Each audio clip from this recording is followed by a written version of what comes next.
Imagine a journey of a single drop of water. It rises from the sea as vapor, drifts into the sky, becomes part of the cloud, and then falls back to earth as rain. It flows through rivers, nourishes the land, and eventually returns to the ocean, only to begin the cycle again. Just like water, many religions in the world believe that life moves in cycle: birth, growth, death, and renewal.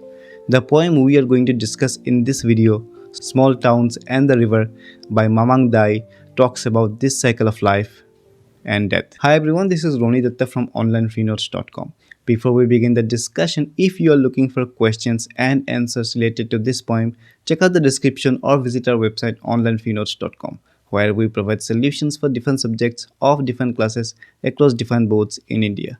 With that being said, let's jump into the poem. Mamang Dai wrote this poem after the death of her aunt. She was living in Delhi at that time and had to take her aunt's body back to her hometown in Arunachal Pradesh for the funeral. These experiences made her reflect on how small towns are deeply connected to death and rituals. Mamang Dai is a member of the Adi tribe. This tribe's belief system or religion is Doni Polo, which holds that everything in nature is sacred and living. Small towns always remind me of death. My hometown lies calmly amidst the trees. It is always the same, in summer or winter, with the dust flying or the wind howling down the gorge. The poet starts with a strong statement. She says that small towns always remind her of death. This might seem like a sad way to begin, but there is a reason behind it. Many people leave their hometowns to find work in big cities, and they only return for special occasions, weddings, festivals, or funerals. Death becomes one of the main reasons to go back. The poet describes her hometown as a quiet place surrounded by trees. Unlike big cities where everything changes quickly, her hometown always stays the same, whether it is summer or winter, whether the wind is blowing hard through the valley or dust is rising in the air. Nothing really changes.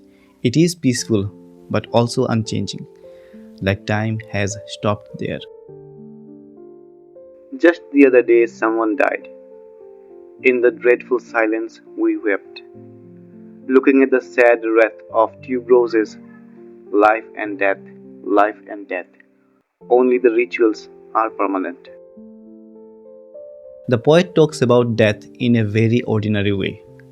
Just the other day, someone died. It sounds like something that happens often, something expected. When a person dies, people cry, but the silence is heavier than the sound of weeping. A wreath of tuberoses, a flower often used in funerals, is placed near the dead.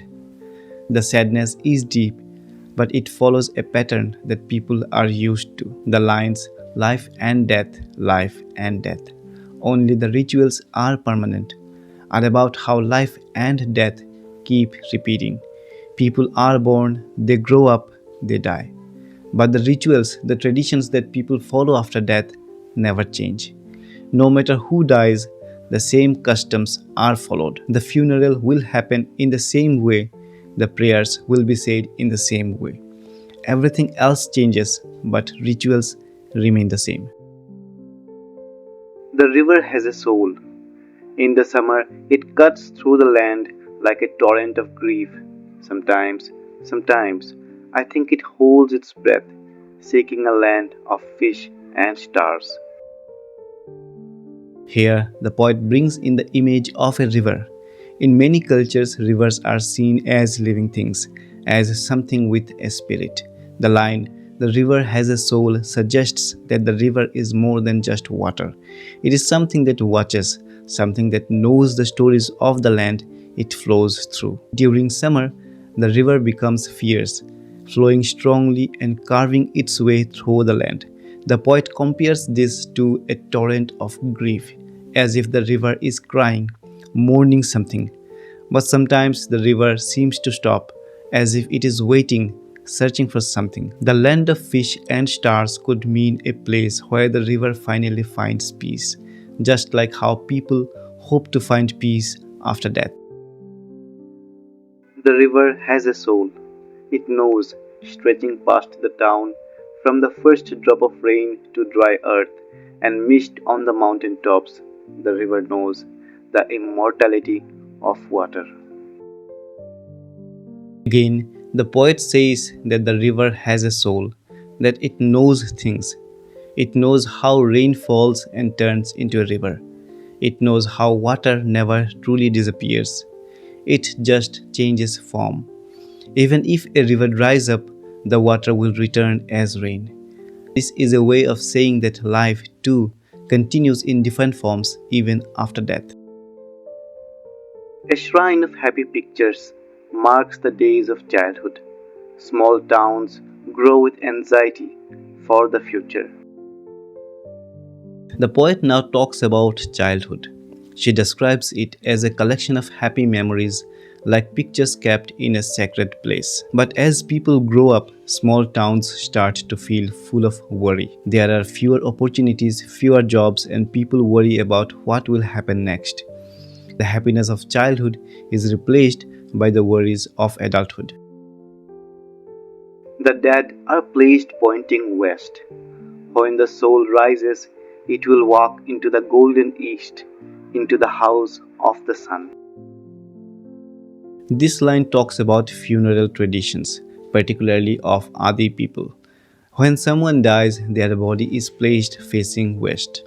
This is because it is believed that when their soul rises, it will move towards the east, where the sun rises. The east is seen as a place of light, of new beginnings. This belief connects death to a journey rather than an end. In the cool bamboo, restored in sunlight, life matters like this. The poet now talks about bamboo, a plant that grows fast and strong. Even if it is cut, it grows back. When sunlight touches the bamboo, it comes back to life. This is a way of saying that life always continues. Death is not the end, it is a part of a cycle. Life will return, just like bamboo grows again after being cut. In small towns by the river, we all want to walk with the gods. The poet ends with a spiritual thought. In small towns, particularly her town, people live close to nature, close to traditions, and close to the idea of life and death. They believe in gods, in the soul, in the journey after death. More than anything, they want peace. They want to be close to something greater than themselves. This poem is about memory, tradition, and the way life continues even in the face of death. The poet wrote this after her aunt passed away, when she had to take her body back to her hometown. Through this poem, she talks about how small towns are deeply connected to rituals, nature, and the idea of life moving in cycles.